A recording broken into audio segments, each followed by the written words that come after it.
Now, I do like this Cody Rhodes versus Kevin Owens feud, but I have to admit, when SmackDown started and Michael Cole said at the pay-per-view, Cody is going to fight his friend, it just takes a little something away from it. Also, please do excuse me, premium live event. Also, my friends, hello, welcome to Ups and Downs, the only review show you need in your life if you need review shows. But remember, you do not need it as much as oxygen, because look what happens if you don't breathe. I'm struggling already. It's a bad idea. Let's up those downs. Now that Kermit the Frog is out the way too, SmackDown did begin, and I had a revelation. Because LA Knight came to the ring, and of course, he has new music. He's had new music for the last few weeks. But for some reason, I went back, listened to his old theme, and now I know why he changed it. Because there are proper lyrics in the old version, and it definitely goes, LA Knight, I wanna be your dad. It's like, well, that's a very strange thing to say. What? Do you want to be my dad? Also, you can't be my dad, because I'm already born. Also, when you go to the brand new version, there are no lyrics. We figured it out. Now, he was so funny, it was almost comical, although that was going to change, because of course he was having a big open challenge, and you could have guessed this even if you didn't watch wrestling, because who answered the call? It was Ludwig Kaiser, and not only is he Bowser's son, but he is from Germany, and of course this SmackDown was in Berlin, and my word, did he get a pop. This is why doing these kind of shows abroad is always good, because it just makes people feel warm and fuzzy in their tum-tum, and Ludwig even spoke some German here. People are like, yes, he's speaking our language. So easy. He also told LA Knight that he is here because Knight wants to fight the best. When he does win the United States title, he is going to change it to the European Championship. And I was like, no, Lud, do not do that. We've seen it before. It's a terrible idea. LA then called Kaiser Gunther Stooge. This is when the crowd was like, oh, wait a minute, now we don't know who to boo and who to cheer, and they basically went silent. The bell did ring though, and that's when people decided, nah, screw it, we're only gonna get one chance to do this. And they were bullying LA Knight, and they were cheering Ludwig Kaiser. For a brief moment, LA was a bit like, well, I wasn't expecting this. You have hurt my feelings. Ludwig then stomped on the man, because of course he does come from the Mario universe, when he threw him into Simba the Steel Steps, and then he did his running kick thingamajig right into Simba.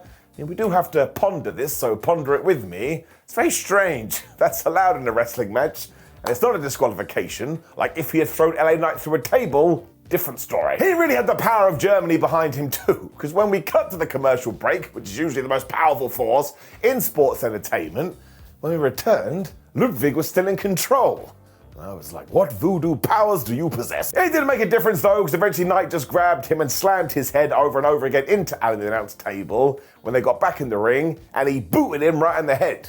Kind of looked at Ludwig Kaiser, I was like, yeah, I would target that too. I mean, I can't talk, but he does have a large skull. Ludwig then stopped the BFT with the most devastating move in all of sports entertainment, the surprise roll-up when he tried for his finish, but before he did that, he posed. That means he taunted, you can't do that in 2024, so LA Knight did hit him with the BFT, 1, 2, 3. So this was just a great start to the show, and maybe we should keep on the LA Knight Open Challenge. As long as you come up with a good contender, everybody will always be pleased, unless you're Jan, who doesn't like wrestling.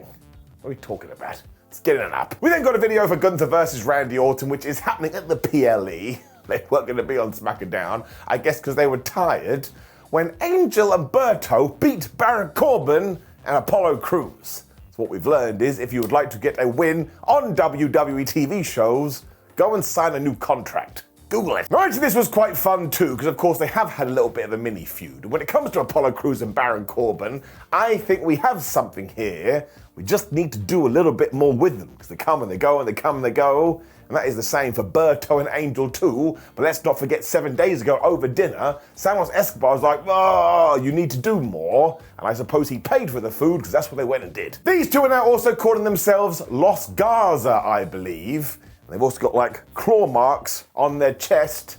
So they must have sat down and gone, hey man, what can we do to be more successful at sports entertainment? And somebody said, draw fake stuff on our boobs. And that is a really weird thing to come up with. The absolute best bit though is that after Apollo had whipped some ass, he tagged in Corbin, who got such a big ovation. I love how over Baron in Europe is. We should probably do more with it. He also threw Berto over the top rope when he grabbed Apollo Crews too and just chucked him like a projectile. When it finally happened, the most powerful force In all of sports entertainment, because we had the commercial break, and when we came back, it was not going well for the good guys. The bad guys had taken over. So everybody calm down. Remember, if you're in control and you do get an advert, it sucks. Crews have been playing Arkham Asylum though, so he managed to dodge as the Garzans ran at him. Can we call them Garzans? I guess so, I just did it. When he got the hot tag to Baron Corbin, and once again, everybody went nuts. Clearly, Crews must have taken a med pack because he was back in instantly, but that's where Berto did a big old springboard kick to the face, and everybody got in, and much like Humpty Dumpty, they all fell down. This is, of course, when Elektra Lopez cast distraction, because that was always going to happen, when Santos Escobar appeared, and he totally took out Baron Corbin. And even though Apollo Crews tried to climb to the top rope, Berto and Angel were like, nope, and they hit the MTY, I think it's called. Looks pretty damn good, and they got the win. So once again, this does tie in because Santos did throw a tantrum when they were eating that grub. And also, there are a lot of potential in both of these tag teams, and we just kind of need to rebuild the tag team division. So I'm giving it up. But I will say I found the finish a little bit flat just because of the law of diminishing returns. As soon as this match started, I went, I bet Legado del Fantasma, that's not how their name is pronounced, is going to interfere here. So when they did, I mean, it just happens sometimes. I think we could have been a bit more creative and come up with something new, so I'm giving it a down. But that's more like an overall down. Sometimes I don't want interference in my wrestling. We got a Bloodline video after this, and because they don't like DIY and the Street Profits, they have told us next week we're gonna have a big old tag team match. Why not? More importantly, Solo Sikoa made sure that we knew he will be watching the Bash in Berlin main event, and whoever wins, be it Cody or Kevin Owens, he is coming after that title. People on the internet are like, oh, I don't want to see this again. It ain't gonna happen, you schlubs. Don't worry about it. Of course, Roman Reigns will return. Everything's gonna be fine. This is when Nick Aldis walked out and he kissed all the fans' asses by talking in German. But listen, he also played this great video about the exploits that WWE have been doing in Europe recently. And we gotta keep it up because it just looks like a good time. He also welcomed Cody Rhodes and Kevin Owens to the ring. So of course the fans were super pumped.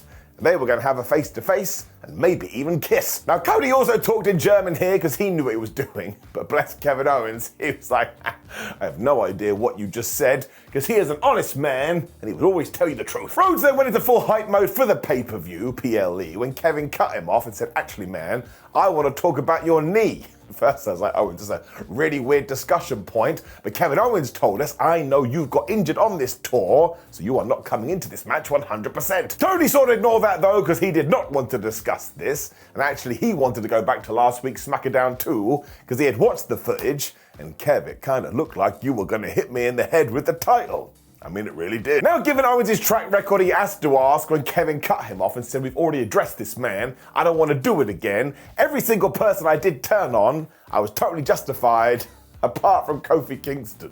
It's the second time he's done that, and I still enjoy it. Owens then brought up the relationship he had with Dusty Rhodes as another reason why he could never screw over Cody, when Cody was like, well, actually, there may be a reason you do not like me, and it all goes back to 2016 when I went out onto the independent scene. Because Rhodes summarized there may be some resentment there because the indies flourished. A lot of people do give Cody Rhodes credit for that, but actually Kevin Owens deserves more praise, and people aren't shouting it from the rooftops. And I tell you, that is true. Kevin's steam was a major reason that things did go nuts. We need to talk about it more. KO then snapped because he's like, man, you are taking us down a flight of fancy because I know that you're hurt, I know that you're injured. One, people keep texting me, telling me this is true, and I was like, man, Kevin, you get some weird messages, but also, let's go back to the entrance you just did 5 minutes ago. You didn't go to the floor like usual because you got a gammy leg. Kevin then tied all this in because 8 years ago he did win the Universal Championship, and ever since then, people have been going, oh, he didn't deserve it because Triple H helped him, which is also an accurate fact that did happen, but it annoyed him and it pisses him off now. This is like when we were planting those seeds. Maybe he will do something dastardly because he needs another run with the belt. Kevin Owens is going so crazy, Cody tried to calm him down. But instead, he went, actually, maybe we should talk about WrestleMania 38. Another reason you may have some beef with me, because even though you took on Stone Cold Steve Austin, which was absolutely tremendous, I kind of stole some of that thunder too, because I made return to WWE. I was like, Cody, what are you doing? You're meant to be his friend, and you're saying very mean things. Speaking of that too, Rhodes was also like, I want to be buddies after this. But KO was so annoyed, he stormed off, and he just walked to the back. Now listen, I don't know what's going to happen at Bash in Berlin, but if Kevin Owens does decide to go heel, well, there may be something to it. I mean, if we jump to Monday onwards, what else is he going to do? Of course, you can also make sure that it's just sort of centralized in that match before he gets back to being a good guy. But either way, this encounter needed some intrigue. We just opened the intrigue cannon. We took a shot. Damn, man, this thing's powerful. I would absolutely love it if Kevin Owens did win another championship as well, but I do not think it will be going down later. But this once again proves that they are top-tier talent, and they know how to get under your skin and get you questioning things, and also doing Scott Hall's spooky hands. I should also point out that I'm pretty sure Michael Cole mentioned Chris Jericho on commentary here, and let's not forget Kevin Owens screwed him over massively. When we cut to the back, Apollo Crews and Baron Corbin were here. They didn't seem that upset at all. They also bumped into Grayson Waller and Austin Theory. Grayson just walked up to them and was all like, man, I don't like you at all. I think you're a couple of idiots. And they were going to fight when Austin Theory calmed this down when finally he said something to Grayson. He was like, why do you keep confronting people? Especially because do you know who it is that gets punched? It ain't you, it's me. Grayson seemed shocked by this and tried to calm him down, but once again we are planting those seeds. I just want to say this, we have been teasing this breakup since 1942, so I really just hope when we do get it done, you have proper plans for them, because I think they are great talents, but yeah, if you don't have a specific direction, it will not work. Giovanni Vinci then reminded us he is an Italian now, and next week he is going to be an Italian on a SmackDown. That really is his whole gimmick. Can't lie, I'm very excited about it. If he comes out and he's making a pizza, well, I may retire. When we did get into Carmelo Hayes versus Andrade round 4, and this is the best unofficial best of 7 series we've ever had. That didn't make any sense. That was gibberish. But listen, WWE hasn't come out and said that we're doing this, but they're basically doing it, and it's all the better for it. They didn't wait around either as Andrade smashed it with a plancha as Hayes came back with a springboard clothesline. And when they were fighting on the top, Apollo just killed this guy with a stomp when we got hit by the most powerful force in sports entertainment, the commercial break, because when we returned, Carmelo Hayes was in control. So once again, I would go to the production truck and I was like, hey, who was it? Nike? Coke? Pepsi? Who keeps screwing me over? Andrade still got the dragon screw when he followed it up with the move I can only describe as, I'm going to deliberately hit a moonsault so I can hit a moonsault. I mean, whatever works, I suppose. 1-2-0. Carmelo somehow recovered and got the first 48 and a Meteora for a very good near fall. And this is why it's great that we are 2-1 in favor of Mr. Tranquilo. I didn't know who's going to win. Andrade then went for the 3 amigos, but as usual, he only got to about 2.6 until this was broken up. But when they were fighting in the corner, do you know what happened? Things got R-rated, and we exposed Tina the Turnbuckle. And thankfully, Andrade was able to stop himself before he hit the steel, where he turned around and he whammed Carmelo Hayes with a kick that was super. But when they were fighting up there, Carmelo was like, I know what I'm going to do. He pulled Andrade's legs, and his face went right into the metal, and he was knocked out. It meant that Carmelo Hayes was then able to hit nothing but net, and he got the 1-2-3. He was so happy here, it was like he had defeated Santa Claus. Well, no, not defeated Santa Claus. You would want to be visited by Santa Claus because he would bring you presents.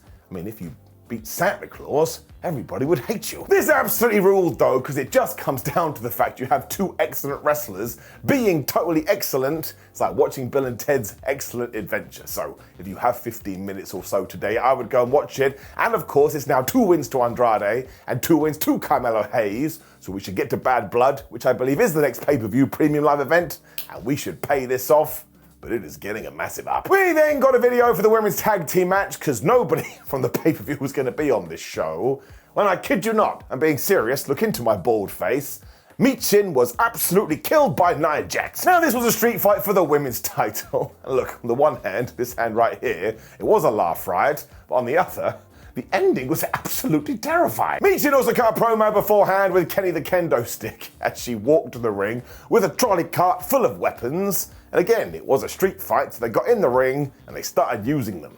What else were they going to do? Hug him? No. Michin then pulled a table out as the crowd reacted like John Cena had just arrived. And bless Nia Jax, she was like, nope, and she put it away. So then Michin punched her in the face and she brought it out again. I was like, for goodness sake, just make up your mind. They then raked each other with trash cans for a while when Michin decided to screw it and she powerbombed Nia Jax through that table. But this is when we got some right shenanigans and it was so damn fun because Tiffany Stratton's music played. She ran to the ring and she obviously was going to cash in on Michin after she smacked her with the briefcase. When she looked at Nia Jax and Nia Jax looked at her, it's like your dad telling you, she's like, fine, I won't do it, but I'm not happy about it. She then went for the moonsault, but this is when we got even more shenanigans because Bayley's music hit and she finally returned to SmackDown and of course she did away with Stratton. But I have a question. Where has Bayley been? I know I ask this every single week, and people say that it's my fault and it's my mistake. Well, that's the story of my life. And I'm still giving it down. I do not understand why Bayley just fell into the Phantom Zone for the last month or so. She should always be involved. And in fact, when she's not on the screen, other wrestlers should be going, where's Bayley? Sadly though, none of this helped Michin at all, because eventually she went after Nia Jax, who picked her up and hit a Samoan drop through a damn table, and she is Samoan. When we got to the death, because she grabbed Michin, she dragged her over to the corner of the ring, she put the trash can on top of her, and then she hit this annihilator. I'm sorry, it's one of the most brutal looking moves I'd ever seen. It got the win, and if it hadn't, I would have written a letter of complaint. Again, somebody was dead. Jax was so worried she hadn't finished the job off too, like she was working for the Mafia. She just pounded on Michin afterwards, and in fact, SmackDown went off air with poor Michin taking a beating. And that kind of rhymes, but I guess the whole goal here was to make Nia feel like an absolute force.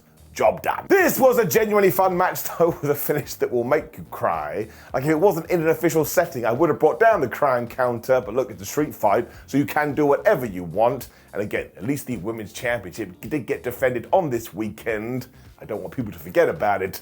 I'm giving it an up. Which brought us to the end of SmackDown. And listen, I do agree with a lot of you who are saying, man, SmackDown kind of feels a bit hit or miss at the moment. It's true. It's lacking all the sort of big bang busters. But actually, if you just sit back and enjoy it for a 120-minute wrestling show, I think it's perfectly fine. But maybe it could use more oomph.